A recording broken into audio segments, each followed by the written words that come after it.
This is a special weather statement from the National Weather Service. Strong thunderstorms will impact Huron, eastern Seneca, Erie, northwestern Ashland, and southeastern Sandusky counties through 3:30 p.m. Eastern Daylight Time. At 2:24 p.m. Eastern Daylight Time, Doppler radar was tracking strong thunderstorms along a line extending from near Castalia to near Bloomville. Movement was east at 25 miles per hour. Hazard: wind gusts up to 50 miles per hour.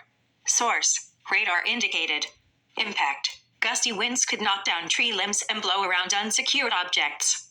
Locations impacted include Sandusky, Norwalk, Western Vermilion, Bellevue, Willard, New London, Plymouth, Northern Milan, Wakeman, Castalia, Greenwich, Monroeville, Attica, Berlin Heights, North Fairfield, Flat Rock, Bloomingville, Sandusky South, and Birmingham. If outdoors, consider seeking shelter inside a building. Torrential rainfall is also occurring with these storms and may lead to localized flooding.